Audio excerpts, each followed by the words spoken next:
yell barracuda. Everybody says, huh? What? You yell shark.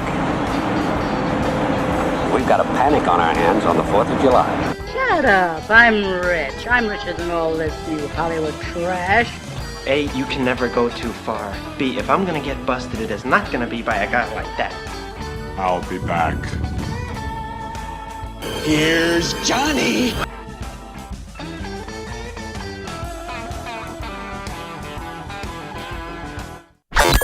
She's the food and entertainment director on her family farm. It's Carolyn Sheridan from the Ag Health and Safety Alliance. Time once again to see what we can do to help our family farmers. Carolyn. Good morning, Inviting guests. I find that amazing. Yes. We love it. We love it. We do. We haven't had a really great guest since the bug guy. Yeah, we had the bug guy. We had the tick guy. The tick guy, yeah, he was fun at parties, I'll bet. I enjoyed him. Who do we have with us today, Carolyn? Yeah, well, I am super excited to have Kanika with us, and she's from the University of Iowa. We'll let her tell us a little bit more about herself. But when I don't know all the stuff, and that's frequently, I invite experts, and that's who Kanika is. Yes. All right, sure. Kanika, and your last Aurora, I believe is how you pronounce. You're muted at the moment. University of Iowa. Give us some background on you. How do you end up in Iowa? What's your professoring job? Yeah, I ended up in Iowa from Syracuse, New York, where I did my PhD, and I was born. Whoa! We need to dissect this. You ended up at the University of Iowa from New York. Yes. Oh my. Okay, so you took antidepressants after that. What? Iowa? You're in Iowa, for God's sakes, after New York. How big a swing was that lifestyle-wise? Oh, upstate New York, and Iowa is not very different, though I have to say that when I was trying to make the transition, I did tell my advisor, we have farms here in upstate New York, we'll have farms there in Iowa City or Iowa. I mean, I don't know, I've never been there. Should be the same. And he said, you don't know what farms are until That's okay. So you go there, you get your professorship in what? What is your PhD in? My PhD is in public administration, so I do work on policy. That's what I've been trained on. But most of my work is on health policy and issues related to health, specifically those that affect older adults. That's why I ended up in the College of Public Health at University of Iowa. Well, and I guess because I don't understand everything you just said. So you work on the public health side of things for the University of Iowa. Are you going to the Capitol, trying to get what does your day look like? What does that mean? Yeah, that's a great question. So some of my day looks like looking at some of the policies that are out there, like Medicare Advantage, for instance, or other policies like paid family leave, which people use for providing care to their parents or spouses, and seeing basically analyzing the effect of those policies on people. How they affect them in terms of their health, how they affect them in terms of their finances. Other part of my day looks at doing some other kind of research, broadly focusing on older adults. I got involved with a project focusing on, the Great Plains Center, which is focusing on farm families and farm safety and health. And then I put my aging hat on, and that's how dementia aspect came in. And the rest of my day focuses on students, working with them, and then, of course, teaching. See, I find interesting about all that, Kanika, is that you didn't mention how you got stuck with Carolyn Sheridan and how she came across your life. Do you recall how you met her? I think I saw her at a conference, and I was like, I have bangs. She has bangs. Bangs? Bangs, you say? Is that what you said? Did you say bangs? Like the hair Yeah. bangs? See how she's, yep. You know what, Kanika?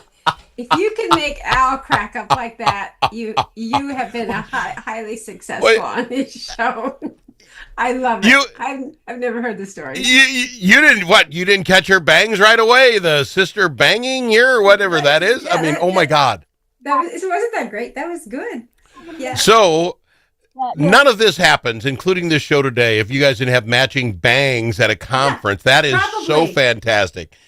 You're going to regret that hairstyle the rest of your life now because Carolyn is going to hang on forever to you. So just keep that in mind. So here. Yeah. Okay. So, But, what are we going to? actually, yeah, but actually, we do have a colleague in common, and that's Diane Rallman, and she said, well, if you want to talk to farmers about what you're doing with your research right now, she pointed her to me, and we've been connecting, and they asked to be on your show, Al. They're like, how about Oh, that I Al doubt Travis that. show? That Yeah, isn't true. Unless they have yeah. the same So kind of banks. That is the greatest intro. I wish you had the same banks. Let me ask you this, because the idea we're talking about is coping with dementia. Kind of, are we talking trying to heal dementia in the person with it? Or are you talking coping with it from my dad's got it and how do we deal with that? What are you talking from the patient's point of view or the family's? From both, but in different ways. Dementia currently does not have a cure, so, but it has safety implications. So there are major safety implications, especially when we think about farming, which we know is extremely hazardous. And there is no program out there that really talks about how to improve safety for farm families. I mean, the current things are not going to work, which say take away the power tools. It's not going to work for farm families. So we need to think about safety. I did some work recently that showed that dementia is higher among individuals who had been in farming occupations. So if there's a higher risk of getting dementia, and we know that farmers keep on working until advanced ages, they don't stop. And we know that taking away some of these things or asking them to stop is a huge issue when we think about identity in this Can community. can I interrupt as we go? And again, no trick questions here. You talk about higher incidences in the farming community of dementia. Is there any possibility that is hereditary in that, for the most part, people aren't generally getting into the farm business, right? When it isn't a part of our family. So it's one family after the next. And is it more hereditary than anything? And that's why you see that.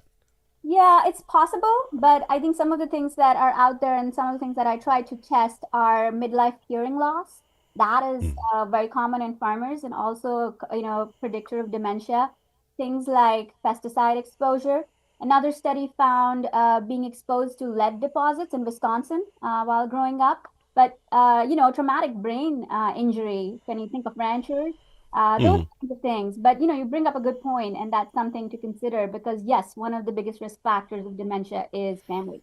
Kind could you say that louder for Carolyn? I brought up a good point. She seems to think I never do that. Did you yeah, we catch keep that, Carolyn? track. We're gonna, I yeah, do. We keep okay. track, and we keep track of his good ideas as well.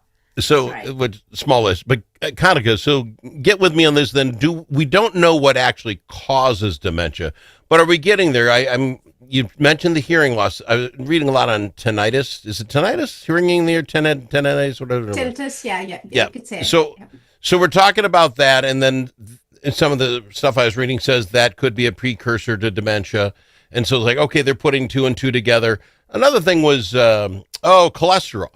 We've Yes. been talking a lot about cholesterol medicine and getting your cholesterol down, and I'm reading this thing about, well, wait a minute, your brain needs cholesterol. I don't know if it wraps the vines or whatever. I mean, I'm not a doctor like you, but maybe the idea that we worry about cholesterol so much might be a problem that's leading to this. Does any of that make any sense to you? You're shaking your head. This is radio. Tell Carolyn I'm right again. Tell her that I'm on to something. You're right. And I think if someone takes something from the show, it is that heart disease or things that are related to heart disease are really high risk factors for getting dementia. So if you can control those, things like diabetes, hypertension, cardiovascular disease, in different ways, COPD, your risk of getting dementia reduces. So if you can keep those things in check, and if you're worried about getting dementia, if you think about, family and so on, so that's very important. Have we found anything that relieves it? And I guess what I'm saying, you start going down that road. Can we slow it down? Can we say, hey, throw a lot of vitamin D at it and we can almost halt it? Is there absolutely any treatment at all when you go down the dementia road? Yeah, I guess one thing to keep in mind is there are many kinds of dementia. People think, oh, this is one disease, but it's not. There are many different types. So for Alzheimer's disease, which is one of the most common types of dementia, there are actually two drugs on the market right now that do say that they, at least in the early stages, that they somewhat slow the progress of the disease. And that's why it's important to know what's on the market, but also to get tested to know what kind, do you have it at all? And then what type do you have? Because if you have vascular, those drugs may not work. Okay. Let me ask you this then real quick, because Carolyn hasn't got in on any of this. What would be what are the first signs of that? I mean, how do I put it? I'm 60. Names don't come as easily as they used to. I mean, I don't know that that's necessarily craziness, but what is the signs that I would look for to say, hey, you're at the point you should have a doctor, do a brain test? What do they do to even tell you if you've got it? Yeah, no, there are different levels of memory loss. So as one gets older, I'll just point to myself in the room. No, you pointed at me.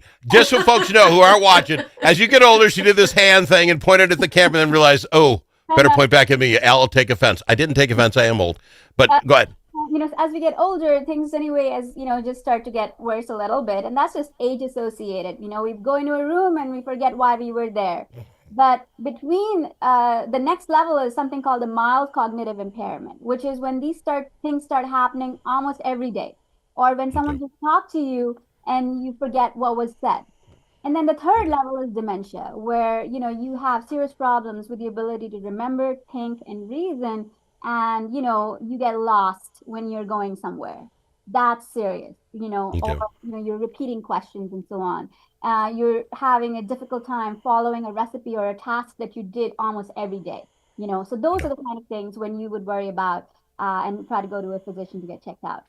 All right. We've got to go to a break. When we come back, we'll talk some more. Maybe Carolyn will get in here. Can we get any tips?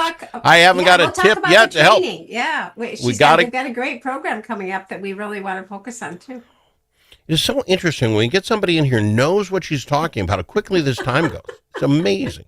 Kanika Aurora from the University of Iowa and Carolyn Sheridan, who's the Ag Health and Safety Alliance.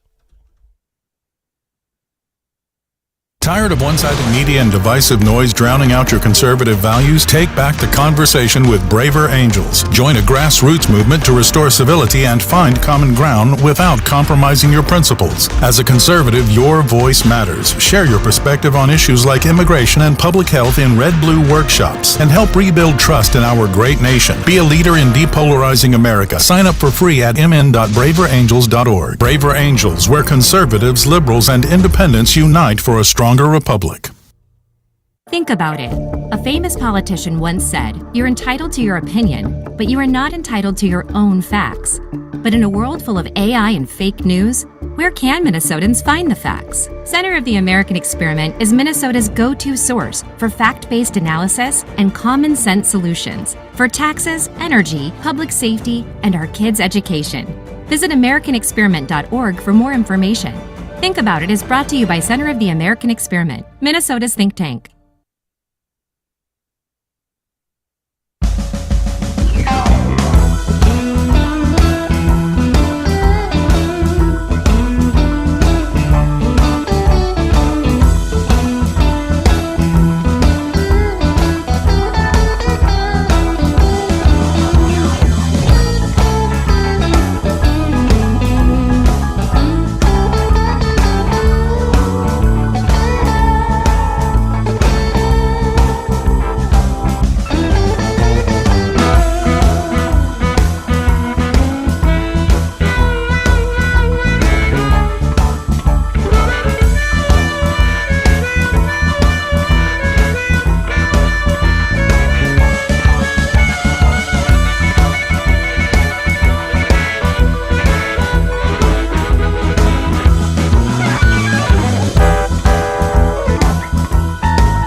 as in alligator.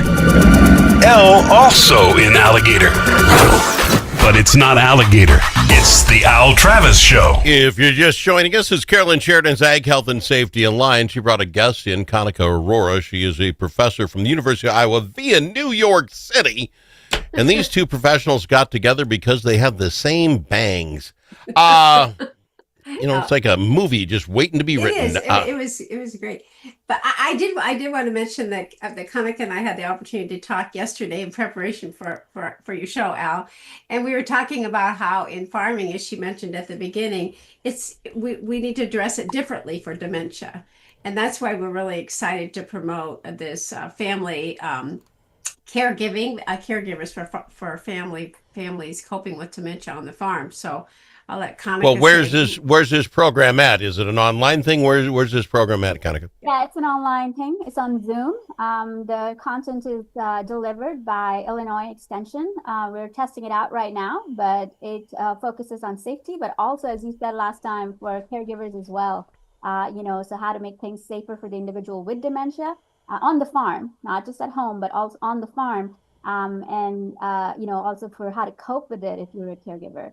And just to give you an example, you mentioned some tips in the last segment, and one of the things that comes up with dementia, people think it's just a memory disease, but it's more than that. Some of the first things that happen is issues with vision and perception. Even if your eyes are healthy, the brain's not going to process things properly. So something like contrast becomes a problem. So a white toilet seat against a white wall, you won't be able to tell that where one thing ends and the other starts. A green tractor step, and the grass below, you can't tell what's the difference. And you can easily fall or, hurt yourself that way. So simple things like, you can't take the tractor away. That's not feasible. But could you maybe put a tape around the tractor step or around the toilet seat, which is a contrasting color? Okay, and there's helpful tips. I like this. At some point, though, I would argue with you about taking the keys from the tractor. I think you have to get a spot where you can, and this is where I'm not telling you how to do your job, but it's what I do with Carolyn. The program you have to create is Dr. filling this for Al. When I know it's not safe for my parent, how do I tell them, sorry, no more? You're a great guy. There's issues, but I can't give you the keys to the John Deere. That's the thing I think I want to know for a fact. I've done checklists. I've got 5 checked off. You're done, Dad. You're smiling at me, Kanika. I've seen that from Carolyn. I'll tell you. Go ahead and tell me. Well, so our series has 4 sessions. The first one just introduces you to dementia, what it is. Second one tells you how some of these issues can lead to safety concerns. The third one says, well, when to address what and how you can do different things without telling people to completely stop, and when you have to tell people to stop, exactly what you said. Yeah. And so there's, it's not just all or nothing, but there are levels to it. And how do you go through that on the farm? And then the last one is really, well, how do you as a caregiver approach this discussion for driving, for guns, for cattle or other things, how to talk to their doctor, how to talk to your neighbor and other employees on the farm. So that's what the 4th one does. So I think we try to cover it as much as possible. Yeah, because you get to mixing chemicals as well. I mean, there's just so many jobs in the farm. I remember if I put enough of this in, you just do it again. Can't be safe. Carolyn, I have 1 minute to go, and I feel obligated to get you in on the conversation. Kanika, come back anytime. Where do we go to get that video? Where do I go to see that? Because I'm very interested, because as much as everybody's on this is not listening is on the farm that listens to this show, I think 90% of that would go over, and I could use with my parents. I think there's a lot of good info here. Right. There is a good flyer that we're going to post on your on right here on your show, Al, in the comments. And it's happens in October, and we'll continue to promote it through our resources, but we'll make sure you get it on your show and on the website so that people will know. It's 4 weekly sessions, 1 hour each, as Kanika said. So you go through dementia basics, farm safety, improving safety, caregiving, and communication. And they're all online and on Zoom. And so Kanika, just remind me, do people join live, or will it be taped that they can also it would be both. Come on. Yeah. It's both. Yeah. Yeah, I mean, there are two types of it. One of the things is people get engagement, and you want to protect confidentiality right now, so we are not taping that. But we have another kind of series which is without people that we've taped, so we would share that. Fair enough. And we'll keep up on this because I think this is huge, not just for farming and everyone else. Kanika, thank you very much. I appreciate you coming to the program. I don't know what else Carolyn Sheridan told you about being on this program. I hope it treated you kindly. I hope we did all right by you. It was a pleasure. Thank you so much. Carolyn, always a pleasure. We'll get you back here next week. You Fair as enough. well. Carolyn Thank you very Sheridan, much. Ag Thank you, Health and Safety Alliance.